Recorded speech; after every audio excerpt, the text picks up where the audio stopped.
नागपूर शहरात खंडणी मागून व्यापाऱ्यांना त्रास देणाऱ्या एका गुन्हेगाराला जरीपटका पोलिसांनी अटक केली आहे। एका चायनीज ठेला चालकाला चाकूने धमकावून खंडणी मागल्याप्रकरणी ही कारवाई करण्यात आली। ऑपरेशन ऑल आउट अंतर्गत पोलिसांनी तात्काळ पावले उचलत आरोपीला जेरबंद केले आहे। नागपूरच्या जरीपटका पोलीस ठाण्याच्या हद्दीत मंगळवारी बाजार मिसाळ लेआउट येथे सौरभ सरेंद्र इलमकर वय 23 वर्ष हे त्यांचा सौरभ चायनीज नावाचा ठेला चालवितात। 3 महिन्यांपूर्वी पुणेश गुलाबसिंग ठाकरे वय 25 वर्ष या आरोपीने त्यांच्या ठेल्यावर येऊन सौरभला धमकावले होते। तू कोणाला विचारून ठेला सुरू केला? मला ओळखत नाहीस का? मी फायरिंग केली आहे आणि जरीपटकाचा नामी बदमाश आहे। तुला ठेला सुरू ठेवायचा असेल तर दर आठवड्याला 500 रुपये द्यावे लागतील अशी धमकी देऊन तो निघून गेला होता। 18 जुलै रोजी रात्री 10 वाजताच्या सुमारास सौरभ इलमकर ग्राहकांना चायनीज देत असताना आरोपी पुणेश ठाकरे पुन्हा आला। त्याने सौरभला 2000 रुपये हप्ता आत्ताच दे असे म्हणत पुन्हा धमकावलेत। सौरभने पैसे नसल्याचे सांगितल्यावर आरोपींनी त्याच्याजवळील लोखंडी चाकू काढून सौरभच्या ठेल्यावरील सामानांवर वार केलेत आणि धमकावून तेथून पळ काढला। या घटनेनंतर फिर्यादी सौरभ इलमकर यांनी तात्काळ जरीपटका पोलीस ठाण्यात तक्रार दाखल केली।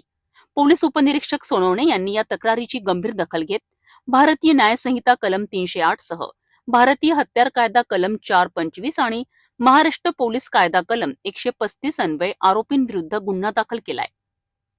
पोलिसांनी तात्काळ तपास पथके तयार करून आरोपी पुणेश ठाकरे याचा शोध घेतला आणि त्याला अटक केली आहे। या प्रकरणाचा पुढील तपास जरीपटका पोलीस करीत आहेत। मी एपीआय जितेंद्र ठाकूर, नेमणूक पोलीस ठाणे जरीपटका नागपूर शहर। काल दिनांक फिर्यादी सौरभ सुरेंद्र इलमकर हे पोलीस स्टेशनला आले आणि त्यांनी फिर्याद दिली।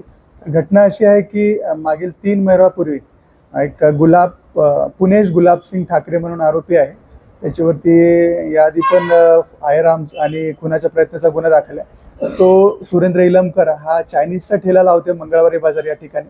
त्याच्याकडे मागील 3 महिन्यापूर्वी केला होता, मी बदमाश आहे म्हणून आणि मला हप्ता लागेल, माझ्यावर फायरिंगचा गुन्हा आहे असं त्याच्यावर केला होता। म्हणजे त्याला धमकी दिली होती आणि 500 रुपये हप्ता लागेल असं त्याला म्हटलं होतं।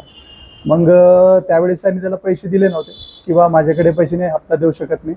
मग परत आता 24/6 2025 त्यावेळेस पण त्याच्याकडे तो गेला पुणेश ठाकरे, परत धमकी दिली की 500 रुपये तुला द्यावं लागेल, नाही तर मग पाहून घे।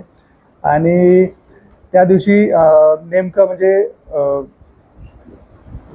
मंगळवारी बाजार बंद असल्यामुळे त्यांनी त्याचा ठेला पाडून दिला असं फिर्यादीचं म्हणणं होतं, पाडून निघून गेला।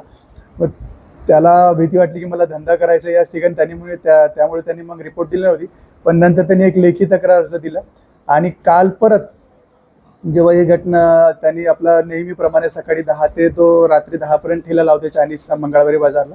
तो चायनीज ठेल्यावर आपली गिरायकी करत असताना दुपारी 3:30 वाजता दरम्यान परत हा पुणेश ठाकरे त्याच्याकडे गेला आणि तू आतापर्यंत मला म्हणजे खंडणी दिली नाही, हप्ता दिला नाही, पण आता तुला आज लगेच मला 2000 रुपये द्यावं लागेल, नाही तर तुला पाहून घेतो असं धमकीने लगेच चाकू काढली आणि त्याच्या ठेल्यावर चायनीजच्या ठेल्यावर वार करायला लागला। तो घाबरला आणि त्यासोबतच्या मित्रासोबत पळून डायरेक्ट पोलीस स्टेशनला आला।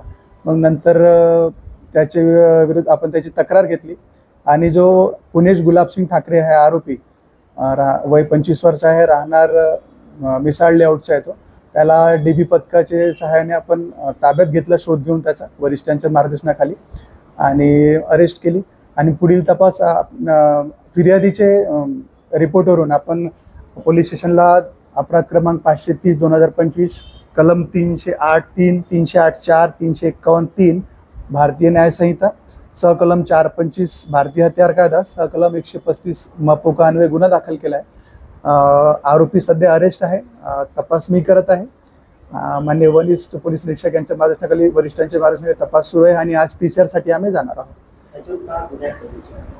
याच्यावरती याचा एक असा रेकॉर्ड आपल्याकडे पोलीस स्टेशनला दाखल आहे की 802 नंबरचा CR आहे 2020च्या, त्यामध्ये यांनी फायर आर्म्स इतर साथीदारांसोबत अग्निशस्त्राचा वापर करून खुनाचा प्रयत्न करण्यासारखा गुन्हा केला होता। रेकॉर्डवरील गुन्हेगार आहे, पुढील तपास सुरू आहे, जे काही निष्पन्न होईल सांगता येईल। जरीपटका पोलिसांनी तातडीने आणि प्रभावीपणे कारवाई करत एका खंडणीखोराला अटक केली आहे। या कारवाईमुळे परिसरातील नागरिकांना आता विशेषतः लहान व्यापाऱ्यांना दिलासा मिळाला आहे। पोलिसांनी दाखवलेल्या या तत्परतेमुळे गुन्हेगारांना योग्य तो संदेश मिळाला आहे की नागपूरमध्ये गुन्हेगारी खपवून घेतली जाणार नाही। या घटनेवर आणि अशाच इतर घडामोडीवर अधिक माहितीसाठी पाहत रहा सिटी न्यूज।